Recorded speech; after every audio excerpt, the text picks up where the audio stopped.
coach you up really quickly so this story means as much to you as it will to Adam. For many, many, many years, Adam has been crowing about how we need to start using crows and attack crows to, get involved with the community and with security. Because they're coming from above and they can do a lot of damage. Yeah, they're smart. They're smart, they're angry, they're everything you want in a watch crow. And they land on your head. So I've been saying for years we need to train attack crows and have them, look, every 10 minutes there's some junkie in the middle of the street. He's got his pants around his ankles. He's swinging around a sprinkler key. The cop's got the beanbag, bazooka, and the rubber bullets and the taser. Another guy's got his piece out. Someone's going to get shot. We want him to drop the machete, attack crow, right in the head. Machete drop, zip ties on, right to the hooscow. So we've been laughing about this for years, but people are starting to catch on, and I'm sure this is very vindicating to hear that crows are being recruited to pick up discarded cigarette butts from the streets in a Swedish city as part of a cost-cutting drive. The Guardian reports that the wild birds carry out tasks and they receive a little food for every butt that they deposit in this machine. The Keep Sweden Tidy Foundation says that more than 1 billion cigarette butts are left on Sweden's streets every year. That's representing like 62% of the litter. Experts estimate this method could save at least 75% of costs involved with picking up cigarette butts in the city.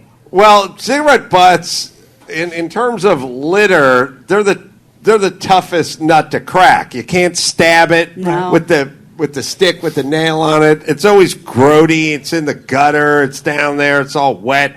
It's got kissing potion on it, or chapstick or something weird. But the crows will do that all day long. That's true. And they'll train them to pick it up. They'll trade it for a Cheerio. I could never get my son to do that. I couldn't train my son. Could you train your son to pick up a cigarette butt and get a Cheerio? Not for a Cheerio. He'd be like, F you, old man. No. You're not the boss of me. Maybe some sugar pops.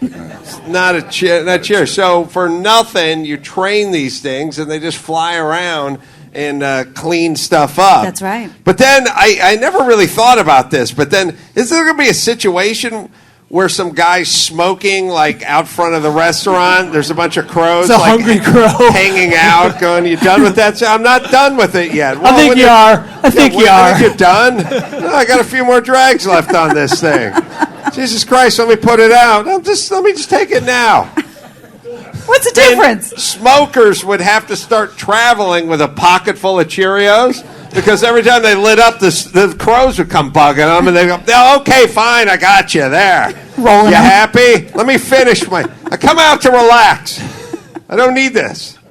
Because it would be the next step, right? Oh, you're right. They're going to start ganging up on crows are going to start smokers. stealing packs of cigarettes.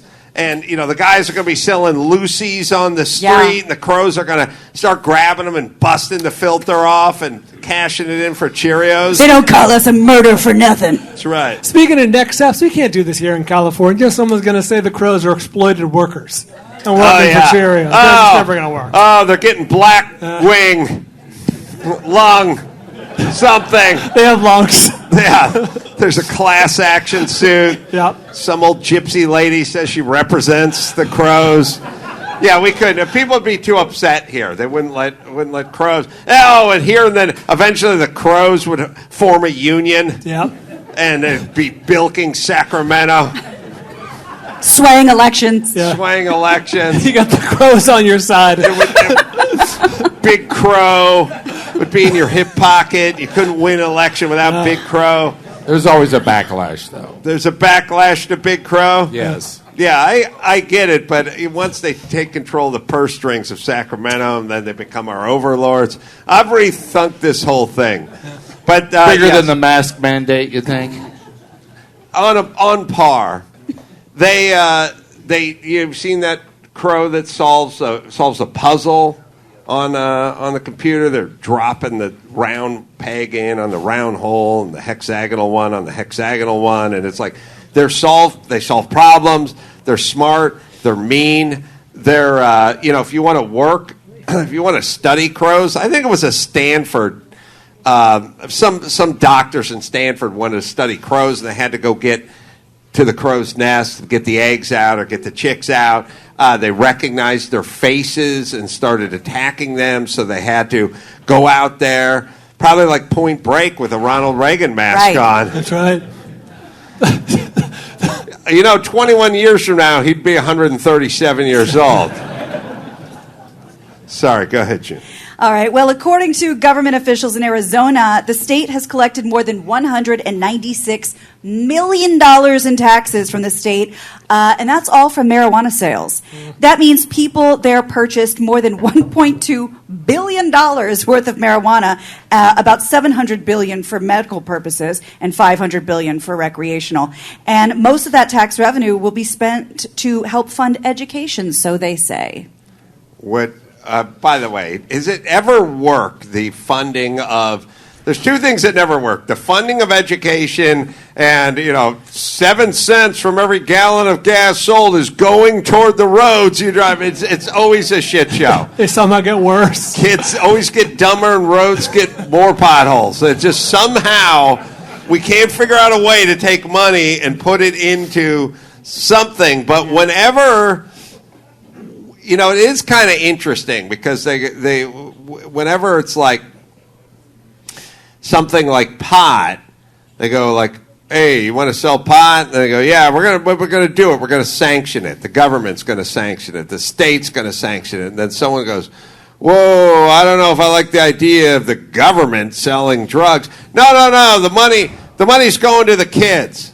And then you go, "Oh, okay, I'm with it." Like if they said all the money from selling the pot is going to these really cool suede hats that I'm going to give out to everyone so they know we're players, everyone will go F that. Right. But you can shut them up. Like you can go, "I say we legalize child prostitution." Well, no one's going to be in favor of that. The money's going to the schools. Oh. I don't like it. I love it. You said it, honey.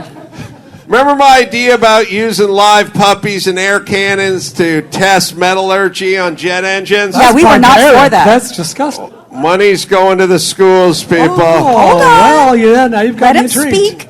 Remember I was talking about human trafficking out of Tijuana?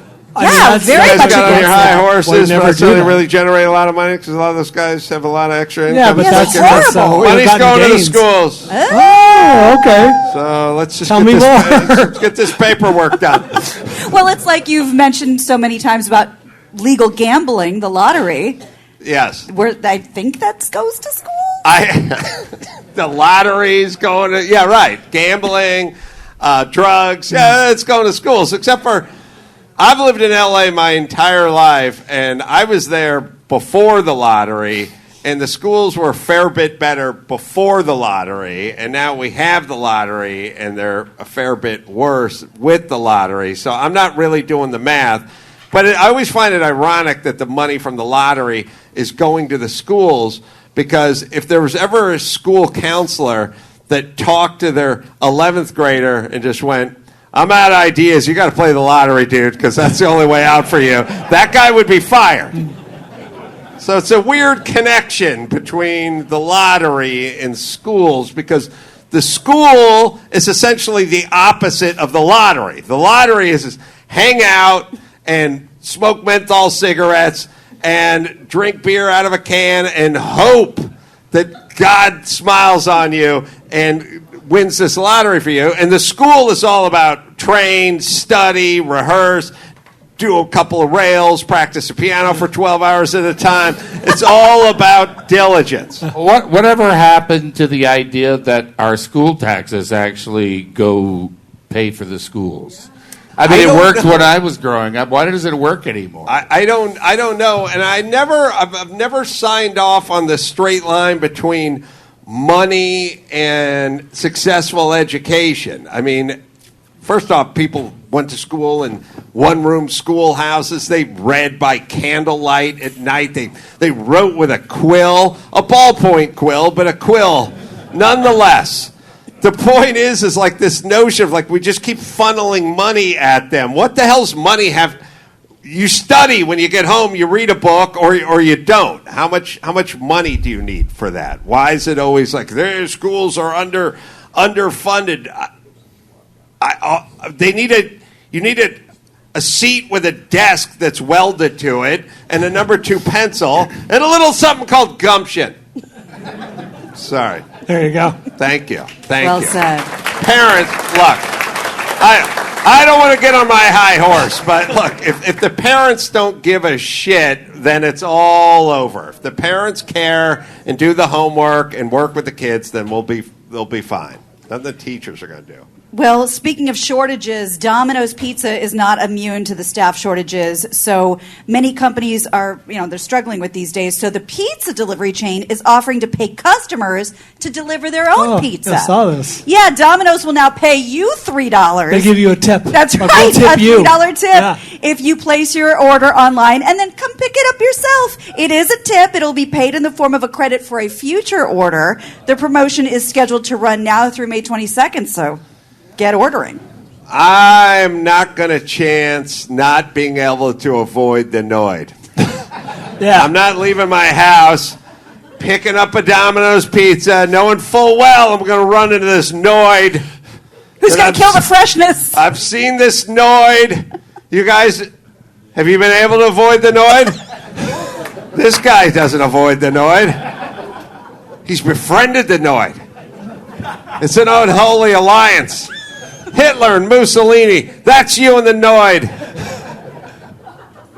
You guys know the Noid? The 80s campaign from Domino's. You just heard tale of the Noid?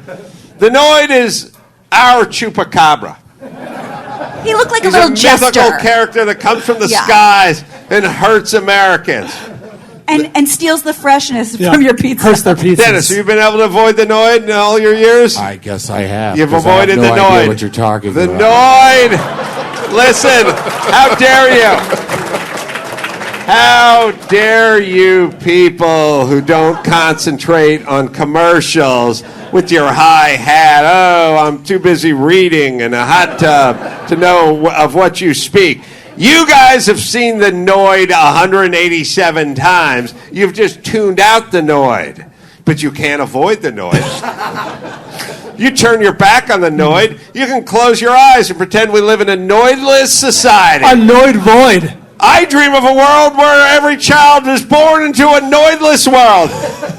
But yet the Noid endures. The Noid, what's the Noid? What isn't the Noid? He's what I see when I look into my children's eyes. He's every cloud that goes overhead. You don't look at your children's eyes. You're true. Domino's had the worst campaign since What Can Brown Do For You? UPS. Yeah. I'm trying to think. Or New Coke with Bill Cosby. But they invented a little claymation character called the Noid, and it was a little goblin that screwed up your Domino's pizza delivery, and he went away for 31 years, and inexplicably 2 years ago he came back. The Domino's Corporation sensed that there was nostalgia for the Noid. Right. Perhaps erroneously. They got it wrong. Yes, right. The same people that thought it'd be a good idea to reboot Land of the Lost thought the Noid should come back. But the Noid is out there. He's very real. I would tell my kids, you don't do your homework and the Noid's going to get you. And they'd go, get out of my room, old man. And I'd say, good luck avoiding the Noid without your father. Sleep tight. So there's no way, while the Noid is running free, am I going out to pick up a Domino's pizza knowing I will encounter the Noid? Better safe than sorry. Yeah. No. You've spoken. Didn't the great Nancy Reagan say, just say Noid? Yes. I think she did. That's what we learned in school, right? Thank you, Dawson. Dawson got a laugh out of it. All right, let's do one more. All right. Well, So wait a minute. You pick up your own pizza. and they tip you. Give me $3 towards the $3. future pizza. I don't know if are you guys with me? I I'm in the minority here, but I pick up my own pizzas. If I order a pizza or order some, I go get it because I don't trust the people to bring it to me in a timely fashion. I want it hot. It's up the road. And also I feel like I'm doing something. Like there's a little foreplay. I got to get in the car. Yeah, but the problem with me getting pizza, the Joe Peeps, in the neighborhood, is it's right next to a CrossFit gym that practices outside. It Shaming. is very shaming to go pick up your pizza and garlic knots. Oh, my God. Yeah, you're carb loading, Yeah. and they're climbing a rock wall. That's exactly right. In the parking lot. They all do it outside with the kettlebell. They know what they're doing. They know exactly what they're doing. Dennis, what is your fitness regimen? You're in such amazing shape. And I know it used to just be Coke diet back in the day, but now, what do you do? I mean, he's in incredible shape. It's got to be genetic. Well, I have seen your brother. Maybe it is all hard work. I'm just vain, that's all. You get up and pump iron every morning? I lift weights, I ride a bicycle, and I do a little yoga, if you want to call it. Mm-hmm. But it's mainly, I don't know. Now, it's not diet, because I saw you mow through 4 tacos backstage. But it's where you I have a high metabolism. That's what I'm saying. Yes, I do. And you just get up and throw those I weights devour around? life. Yeah. That's what it is. With gusto. With gusto. And you get up every morning and you work out. No. No. No, I don't. I go months, in fact, without. Really? Oh, this is terrible. Hey, he's 3% body fat. It's sickening. But I went to your house and I saw all the weight. You had the whole weight room and everything over there. Yeah, that was for show. Oh, okay. You don't actually use them. Good. They're styrofoam. Yeah. It's all genetics. All right, one more, Gina Grant. All right. Well, something else you may or may not know about Adam is he and showering. Oh, there's the Noid, Oh, that's by the the way. Noid. The Noid. That's the Noid. Oh, we haven't avoided the Noid. He's right You there. must avoid him. Yes. Adam and showering haven't always been like the best of friends. And that's another one that you are way ahead of the curve on telling people they shower too much. Yep. And you have a solid man in your corner. An 87-year-old man in Iran left doctors stunned when he was shown to be in perfect health despite not having bathed at all since the 1950s. Oh, my. Amu Haji, who is no stranger to the news publications around the world because he's known as the world's dirtiest man, has been homeless his entire life, lives in Iran. Not only has he not bathed or showered since around 1955, he also lives on a steady diet of roadkill, dirty water. He smokes dried animal feces in a pipe. He says he chooses not to bathe because he believes soap will make him sick. And doctors ran a slew of tests on him, found no disease-causing bacteria or parasites on his body. The only explanation doctors came up with is that his lifestyle has resulted in a very strong immune system. See? Something to aspire to. Feel better? That's right. He lives off of roadkill. And he smokes animal feces. What do they have in Iran for roadkill? It's a good question. We I don't have know if it's possum like and maybe a nutria heavy. skunk. Yeah. What do they got over there running around? Some Lot of dogs. snakes. Reptile? You can eat rattlesnake lot meat. of dog. Dogs. They eat a lot of dog. A lot of dog kill over there. A few Mustang Arabian horses. You know, imagine the occasional goat gets hit. Occasional goat. Now, do you think this guy intentionally runs over stuff? Do you think he I doubt he has a car. tells an Uber guy to drive through a goat pen so he's feeling peckish? His Uber rating must be very low. He smokes animal feces out of a pipe. He doesn't. I've never heard of that before. Can it get you high? I mean, I'm surprised it hasn't caught on, but everything else has. Yeah. But It's true. Usually really wrong. Well, the American Indians and the settlers and stuff would use the buffalo chips. Right, to build houses. It's like coal. Yeah. They burn it, right? Right. yeah, but they don't smoke it. Yeah, but anytime you start a fire inside of a teepee, you're right. essentially You're smoking. whatever's Yes, burning. True. Yeah. That's what my grandmother said, at least. That Dave, you said look you can do that disgusted. with the Rams rag. you. Right. You do that with the terrible towel. Right. Now there's a whole nother can of worms you just opened. Right. No. Or whoop ass. Cope holds up the terrible towel, and he says, "The terrible towel is poised to strike, and so are the Steelers." Let's get him! He didn't say a goddamn thing about the Rams or anyone else. Come up with your own shtick.